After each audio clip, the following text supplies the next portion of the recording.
এই যে ইসকন, এই ইসকন হলো এটা একটা উগ্রবাদী সম্প্রদায়। এই ইসকন সারা পৃথিবীতে 800 উপরে এদের প্রধান প্রধান গির্জা আছে। এরা উপর দিয়ে নাম দেয় সাধু সন্ন্যাসী, আর ভিতর দিয়ে যত শয়তানি কুকর্ম আছে সবগুলো তারা করতে থাকে, যে কেনা। এই যে গত কিছুদিন আগে চিন্ময়, এই চিন্ময় প্রভুকে, আমার নামটা বলতেও শরম লাগে। আচ্ছা বলেন, কোন মানুষ কি প্রভু হইতে পারে? এই প্রভু মানে কি রব না? তো কোন মানুষ কি প্রভু হইতে পারে? কি একটা ধর্ম, আল্লাহই ভালো জানে। ওদের যে কয়টা খোদা, কয়টা রব, এ কল্পনাও করতে পারবেন। আপনি খ্রিস্টানদের জিজ্ঞেস করেন যে তোমার রব কে? খ্রিস্টানদের 2টা খোদা মানে, একটা হলো আল্লাহ আর একটা হলো ঈসা মাসিহ। নাউজুবিল্লাহ বলেন। আল্লাহর নবী ঈসা আলাইহিস সালাতু ওয়াস সালামকে ওরা মনে করে কি যে ওদের রব, আল্লাহর ছেলে। নাউজুবিল্লাহ, আরো আসতে পেরে। এই আল্লাহর কোনো ছেলে সন্তান আছে? আল্লাহর তো কোনো ছেলে সন্তান নাই, কিন্তু বলদগুলো বোঝে না। কয় মারিয়াম আলাইহিস সালাতু ওয়াস সালাম হলো আল্লাহর স্ত্রী, আর ঈসা আলাইহিস সালাতু ওয়াস সালাম হলো আল্লাহর পুত্র। এই জন্য ওদের এই 3টা খোদা ওরা মানে। নাউজুবিল্লাহ বলেন। আচ্ছা বুঝলাম, তাও তো ওরা 3 খোদার মধ্যে আছে। আপনি হিন্দুরে জিজ্ঞেস করবেন, কাউরে জিজ্ঞেস করবেন তোমার খোদা কে, কব শ্রীকৃষ্ণ। কাউরে জিজ্ঞেস করবেন তোমার খোদা কে, বলবো মা দুর্গা। কাউরে জিজ্ঞেস করবেন তোমার খোদাকে, কব মা কালী। আর ওদের মধ্যে এত পরিমাণ জাত পাত, কি যে এক অবস্থা। কোন একটা মানুষ ভালো কিছু করবে, বলবে আপনি তো মানুষ না, আপনি আমার ভগবান। এই কথা বলেন, বলে কি বলে না? তো এটা কি, মানুষ ভগবান কেমনে হয়?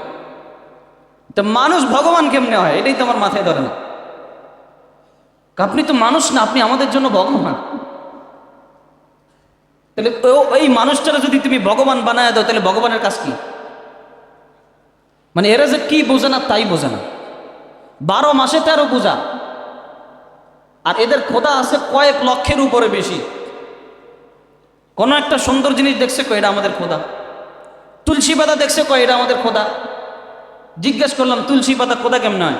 এটা তো অনেক রোগের কাজ করে, এটা কাশি সারায়, এটা সারায়, আমসা সারায়, পেট ব্যথা ভালো করে, সর্দি ভালো করে, জ্বর ভালো করে, এই জন্য এটা আমাদের খোদা। দেখো, খোদার অভাব নাই, আবার মারেরও অভাব নাই। গরু তাদের মা, নিজের মাও তাদের মা, গরুও তাদের মা, আবার গরু তাদের খোদাও। তা আমি এগুলো বুঝি টুঝি না, আসলে আমার বুঝের হয়তো কমতি থাকতে পারে, এই জন্য আমার মাথায় এগুলো ধরে না। তো যাই হোক, এই যে ইসকন, চিন্ময় প্রভু, এর নাম চিন্ময় প্রভু, তারে বাংলাদেশের প্রশাসন গ্রেফতার করেছে। আর তারা সব জায়গায় উত্তাল, মানে তালমাতাল শুরু করে দিয়েছে। এবং তারা ঘোষণা দিচ্ছে তাকে যদি ছাড়া না হয়, মাত্র তো একটা লাশ পড়ছে, আরো লাশ পড়া বাকি আছে। ওরা ঘোষণা দিচ্ছে মাত্র একটা লাশ পড়ছে, আরো লাশ পড়া বাকি আছে। আমি পরিষ্কারভাবে তাদেরকে বলতে চাই, তোমরা যদি মুসলমানদের রক্ত নিয়ে হোলি খেলা শুরু করো, মুসলমানরা মৃত্যুকে ভয় পায় না, মুসলমানরা ইসলামের জন্য জান দিতেও প্রস্তুত আছে। কারে ভয় দেখাও তোমরা? কাদেরকে ভয় দেখাও? আরে যারা জন্মের পরের থেকে নিজের জানকে কার জন্য ওয়াকফ করেছে, এদেরকে তোমরা ভয় দেখাও। আমি তো বুঝলাম না কিছু। কারে ভয় দেখাও তোমরা? আমরা আমাদের জানে তো আল্লাহর জন্য ওয়াকফ করে দিয়েছি।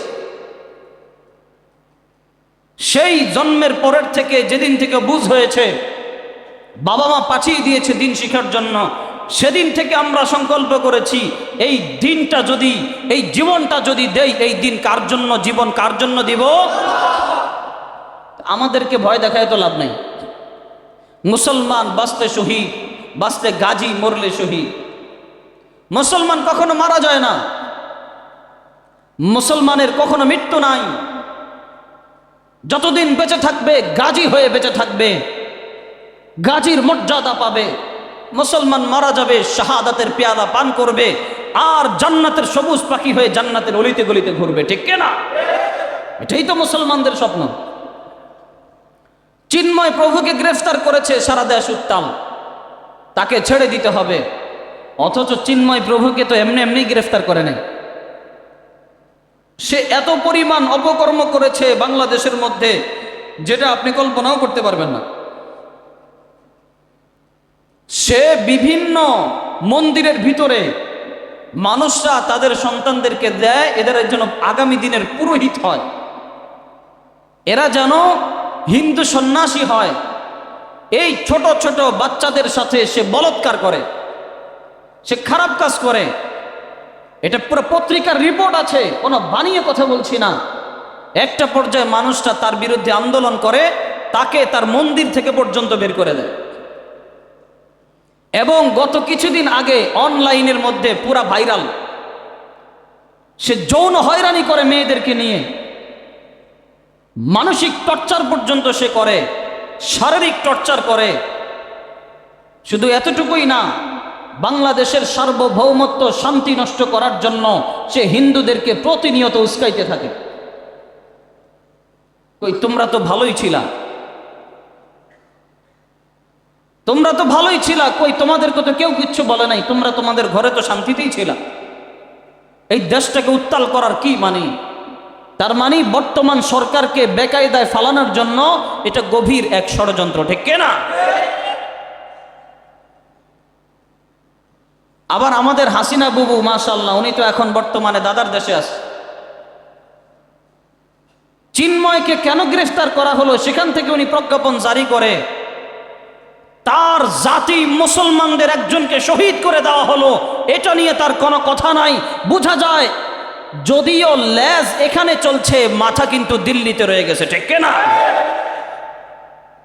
সাপের লেজ যদিও বাংলাদেশে, মাথা কিন্তু দিল্লিতে। ওখানে থেকে থেকে লেজটাকে তিরিং বিরিং করে নাচায়। আমি আশ্চর্য হয়ে যাই, যেখানে বাংলাদেশের মুসলমান 90% বেশি, সেখানে এই সংখ্যালঘু হিন্দুরা মুসলমানদেরকে চোখ রাঙায় কথা বলে। ওরা ভেবেছে এটা মনে হয় হিন্দুস্তান, ওরা ভেবেছে এটা মনে হয় ইন্ডিয়া। আসলে মূল ঘটনা হলো এই যে ইসকন তৈরি হয়েছে, ইসকন তৈরির অন্যতম একটা উদ্দেশ্য হলো মুসলিম নিধন। আপনি প্রত্যেকটা জায়গায় দেখবেন ওদের একটাই টার্গেট মুসলমান।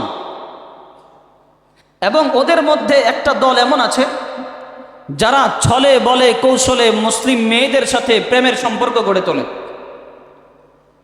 প্রেমের সম্পর্ক গড়ে তোলে, তাদেরকে বলে আমি মুসলমান হব, তুমি আমাকে বিয়ে করো, আমি মুসলমান হয়ে যাব, এই হব সেই হব, তোমাকে নিয়ে সংসার করব।